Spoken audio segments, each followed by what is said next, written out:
Good morning and welcome to Self-Care Sunday, where we explore what it means to fill our own cups. Say hello in the chat so I know you are here. Hashtag replay if you're watching the replay. Today, I am so excited to share with you how to take activities that you are already doing and 10x their potential to fill your cup. So I was reflecting the other day and I was thinking about how when I was a kid, the word self-care wasn't even a thing. Like it just wasn't part of our vocabulary. Mental health was something we didn't really talk about. And mental health challenges seem to be like something that we actually should be ashamed of. And it definitely was not something we would have discussed in class. And so I am thrilled that in the 30 years between when I was in middle school and my kids are in middle school, the culture has changed drastically. And these conversations are being had openly and collaboratively. And even the valedictorian speech at my son's grade 8 graduation had a huge focus on mental health, which is just mind-blowing for a 13-year-old to be talking openly and encouraging his peers to believe in themselves and support each other and get the help that they need. And it fills me with hope to see these young people being set up for lifelong healthy habits and mindset. Like I love it. I'm so excited about that. And so today I wanted to share with you one of the very cool activities that they did in class that just proves like once again that our kids are so freaking smart. Okay, so my son's teacher asked the kids what made them feel better? What made them feel calmer and less anxious? And the kids came up with a go-to list of activities that they could do when they need some mental support. And then the teacher shared that with the parents, which made my day. So I'm going to share my screen right now and share with you some of the things that the kids figured out.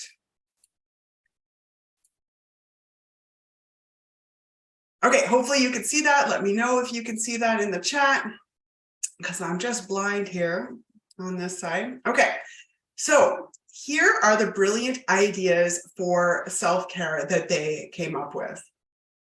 I'll let you read them. I'm not going to read them out loud, but isn't it amazing that our kids are so aware of their body and so aware of what calms them down and what feels good to them? And what I'm sharing with you right now is just a snippet of the long list that they came up with. And the thing is that we could add to this until we had a list of hundreds of things that we could do to feel better. So we could end up with like a really overwhelming list that could be like impossible to remember. And especially when we are in need of self-care, remembering stuff and also like making decisions out of a lot of options, a long list of options, is not really one of our superpowers in that state. So how can we make this easier? So one of my personal superpowers is that I think in terms of frameworks. And I didn't realize until like a year ago that not everybody thought like this. So I made a framework for self-care. And it's actually like a critical framework and a total one half of my Mind BS key to living your best life. So I talk a lot about key number 1, which is your old programming or your mind BS. And you know by now that addressing your old programming, uncovering the BS that your mind is telling you, and figuring out whether that program is still serving you in your adult life will allow you to regain control of your time, your energy, and your entire life. But the second half of that equation, the second key, is to reconnect your mind, body, and soul. Conveniently, that's also MBS or Mind BS, and so the birth of my business. And when you can learn how to connect the different parts of you effectively, you can reset your nervous system. You can allow your body to rest and really connect with who you are at your very core so that you can find your purpose and learn to love the parts of yourself that your mind BS caused you to hide at a very young age, starting at a very young age. So you can shed your old programming and connect your mind, body, and soul. And that is a huge way to skyrocket your self-care and make sure that every activity that you do has at least one connection, one mind, body, soul connection. So what does that mean? I'm going to give you an overview of what would be in each category, mind, body, and soul, and we'll see if we can find the connections in what the kids came up with. Okay, so I'm going to share my screen again.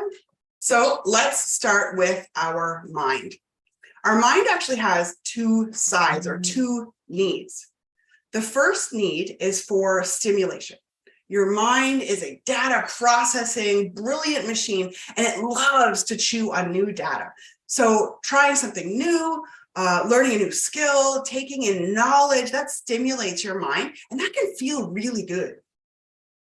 But the second need is a need for space, a break from processing that data. We are not meant to process all of the time, but society today does not really include any downtime. We are reachable 24 hours a day with constant notifications, constant new things to look at, busy days to plan, social norms to beat, Pinterest projects to nail, always thinking, always on, always playing catch up.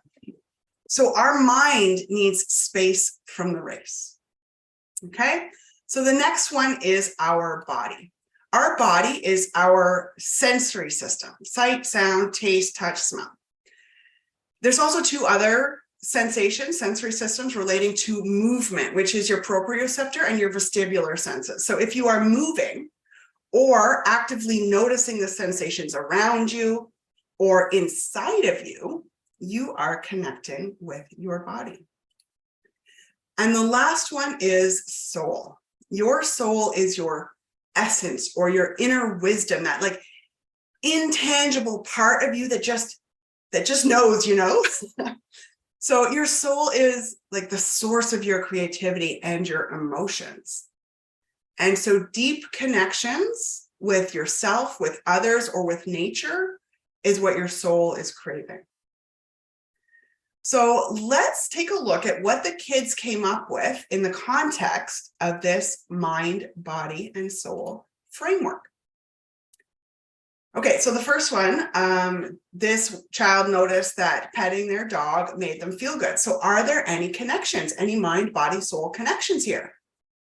Okay, let's think about it. If you are focusing on the moment, being there with your dog, you're creating a space in your mind. It's not chewing on all the things in the background. And there are sensations that you can notice to bring in the body component, like the feel of their fur or the sound of their breathing, or even like the warmth of their body as you cuddle them. And when you do that, if you have a feeling, if you are feeling any love, any connection with the animal, with your pet, that's your soul. That's your soul connecting. So this activity connects all three of your parts, all three: mind, body, and soul. Kids are brilliant. But I want to take a moment for you to notice that you could do this activity without making any connections. So there has to be some intentionality here. We have a goal. We want to feel better and make our activities more effective. And we are going to take steps to do that. And so instead of just, petting the dog, there, and moving on with your day, we're going to do an intentional pause here. We are going to make sure that our mind pauses for just a few seconds that we're not planning our grocery list in that moment. And we're going to intentionally focus our mind on the sensations that our body is feeling. We're going to bask in the warmth, feel that soft purr. And you can notice like the internal sensations too, like you notice your breathing as you smell their soothing, familiar scent. And as you breathe them in, maybe, just maybe, you'll notice a twinge of love, and you can focus on it and really, really feel it. And in doing all that, you've taken an activity that might have like 1% replenishment, filling your cup 1%, to like a 5 or a 10% replenishment. You've 10x'd your results by focusing on your mind, body, soul connection. Okay, let's do another one. Okay, I really like this one. Do random acts of kindness. I don't know if you can see. Oh, dang it. There we go. That's the third bullet down. Okay, so random acts of kindness. That's really a soul activity, right? Like giving creates emotional connection and stirs our soul. So now imagine we're like here and giving something, but like thinking about something else. Here you go. And we're completely distracted. That's not going to fill our cups. That's not going to do it.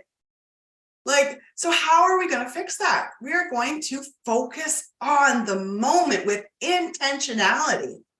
We're going to create the space in our mind so that it can connect with that beautiful piece of your soul that is giving. And therefore, making that connection fills our cup. So I love this because it's so simple, 3 parts of you, and it's so powerful. That mind, body, soul connection is so powerful inside your body. And you can see how you can take the activities that feel good to you, that you may already be doing, and start to intentionally up-level the effectiveness of them. And you can completely personalize this framework with exactly what works for you, because what stimulates each of our minds is going to be different for each of us. And what feels good to our body can be different. And what stirs our soul is so very, very personal. And so, as an example, my wonderful cousin is a gifted writer. And she was telling me about some different types of writing that she was doing. And I'm probably going to get this wrong, but what I understood from it is that she does some writing collaboratively with her husband. She does some on her own and then discusses it with her husband and gets feedback and bounces ideas off of him. And then she does some ghostwriting where she's like writing somebody else's story. And she was telling me that the first 2 light her up and fill her cup. And that the ghostwriting, she kind of found draining. So in terms of that mind, body, soul philosophy, you can see how there are 2 main differences. Well, I see there's 2 main differences. You may see completely different differences between the ghostwriting task and the personal creative projects. The first difference that I see is that the creativity part is just a little bit different because it's not coming from your soul in the ghostwriting in the same way that writing your own stories would. And the second is that collaborative process. It's different, where she doesn't have someone to bounce the ideas off of and get feedback and intertwine into that collaborative process. So the ghostwriting, when she was doing it at first, was pretty much just a mind task, just one, with no connection. But my wonderful, brilliant cousin is very in tune with her inner world. And she asked herself how she could make this draining task a little bit more fulfilling. And she noticed the huge difference that the connection piece made. And she went out and she found someone who would read her work and do that collaborative process with her. And that made her look forward to sending that section that she had just created to her, writing partner, and then getting the input back. So she found a way to create a mind-soul connection. And now that work is not nearly so draining. Okay, One more example. I have a friend who regularly does a spinning class, and that feels good for her. So like, again, everybody is different. Not everybody likes writing. Not everybody likes spinning. So you experiment with what feels good to you, okay? And my friend noticed that sometimes she left her morning spinning class feeling replenished and ready to take on her day. And sometimes she felt depleted and kind of just wanted to go back to bed. So now I know that there could be many factors contributing to this, but we're only going to look at it in the context of this mind, body, soul, self-care framework. So I asked her some pointed questions. And we figured out that the times where she is feeling depleted, her mind is dreading her day. That's what she's doing while she's in her spin class. She's doing her workout and her mind is like working hard and planning the day and thinking about all the things that she needs to do. And she even shared with me that sometimes she's like rehashing difficult conversations or planning difficult conversations that she's going to have in the day. Have you ever done that? Anyone ever done that? Like, I know I do that. One of my self-care activities is I love to walk my dog. And sometimes I'm trying to like take a break and relax and enjoy nature, but my mind is just on overdrive, just like running a mile a minute with whatever it's chewing on at the moment. So how can we shift it? How can we take this body-only exercise and turn it into self-care? What's missing? Okay. So you can ask yourself this in all of the situations of your life. This is draining. What's missing? How can I create a connection with other parts of me?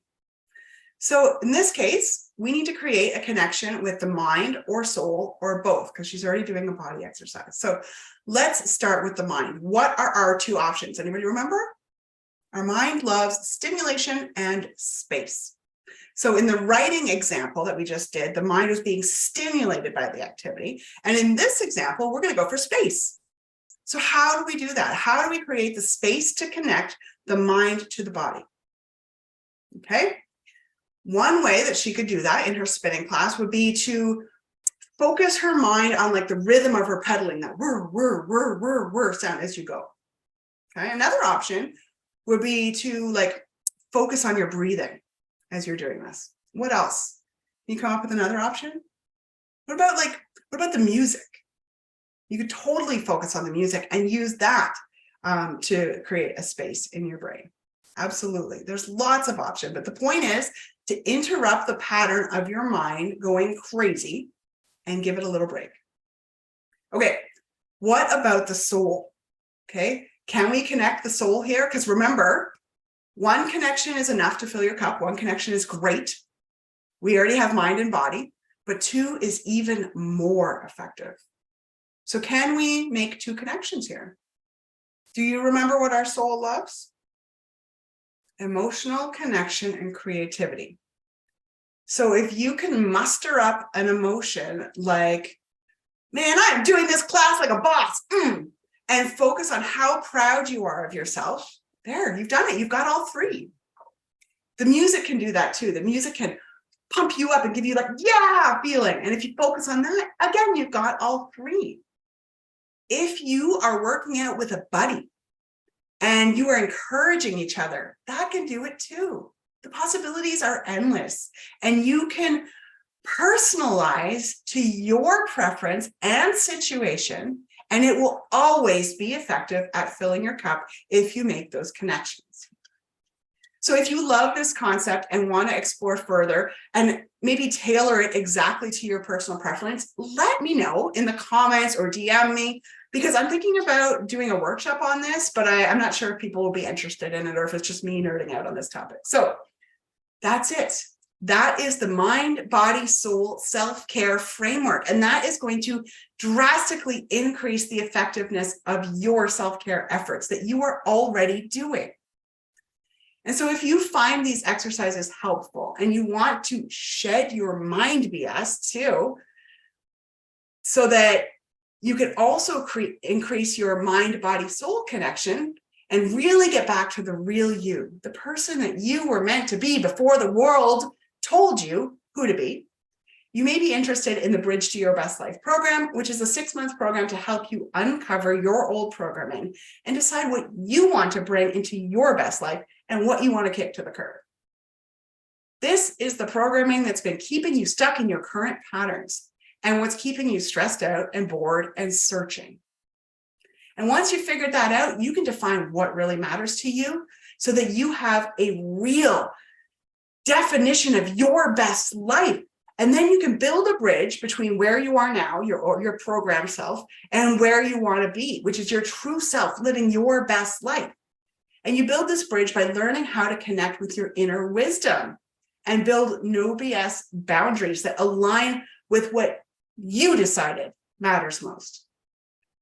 Then once you do all that, you get settled in your new life by learning the tools just like you learned today and defining an action plan to keep you on track so that you can resist the urge to fall back into your old patterns, which is what your mind wants you to do at all times.